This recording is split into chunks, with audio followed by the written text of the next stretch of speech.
It's an honour to have been working in otter conservation for 30 years. 30 years is a long time, but in those 30 years we've achieved an awful lot in worldwide otter conservation.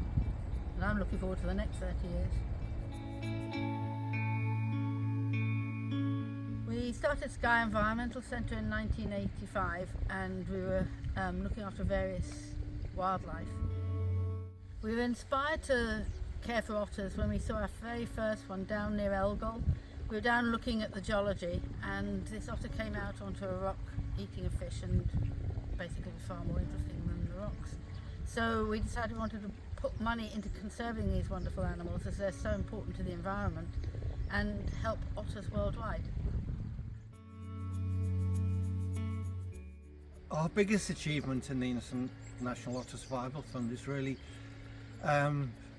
funding research on all 13 species of otter worldwide, and having representatives in so many countries, and also organising workshops in these countries. We've had workshops in China, Tanzania, Bangladesh.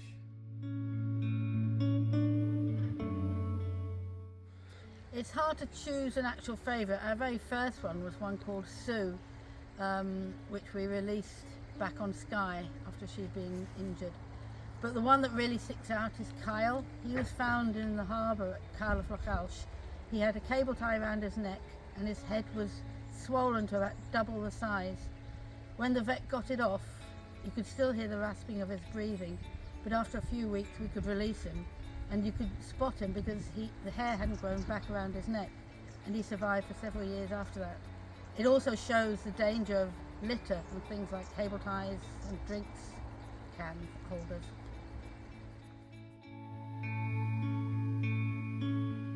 I think the funniest moments of all was when we were building our new wildlife hospital, and just here we had a big diesel cement maker because we were laying the foundations, and I came around the corner and 2 otters appeared up here and started walking around this noisy cement mixer. That was amazing. I think there are 2 things that I would say are challenges for the future. The first one is the pet trade. We've seen it on the media where there were 2 little otters transported in a plane from Thailand to Taiwan, and that's just the most recent example, and there are loads of them going this way. A lot of them are captured from the wild where the mother's killed, and then they don't get looked after properly, and then more have to be taken. This is having a serious effect. And closer to home, I think we have to make people aware that the otter here in the UK is not safe and sound. You know, people are saying that otters have come back and it's a happy ever after story, and in the same breath they're saying that the rivers and the waters are filthy, that there's lack of fish in the waterways, and then they expect otters to be surviving. We have to make people aware that we have to look after the environment both at home and internationally. I think in the next 30 years IOSF wants paid representatives in so many countries. So we have a representative working on giant otters, the sea otter, the marine otter, and all the other species of otter worldwide. That would be our next really big achievement. I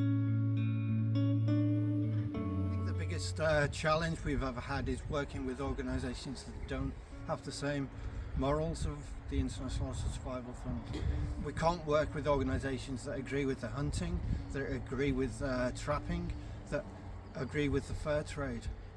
And the second thing is probably finance. In the early days, you know, 30 years is a long time, and in the early days it was really hard to get funding.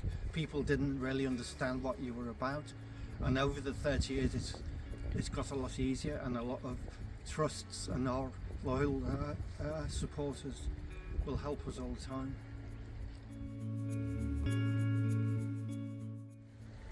I think the most memorable moment for me is the last otter release, because each one is so special, and it's such a privilege to have these animals and care for them.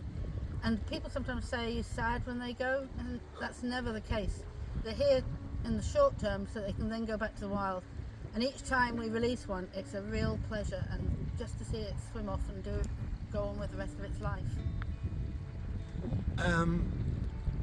For me, we were in Guyana. We had a workshop, organised a workshop on the giant otter and the near tropical otter, and we're in these boats day after day and we didn't see a thing, and then we suddenly saw a group of giant otters, and it was amazing. And then one of the leaders of the group said, cat. And we said, what are you talking about? And then we looked to the left and there was a jaguar about 6 meters away from us, which is incredible.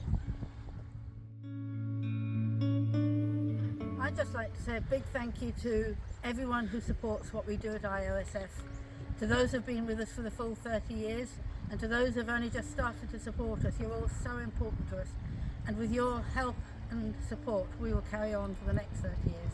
And we should also thank all the charitable trusts that regularly help us every year, without which we couldn't organise the workshops or a lot of the rehabilitation. So thank you.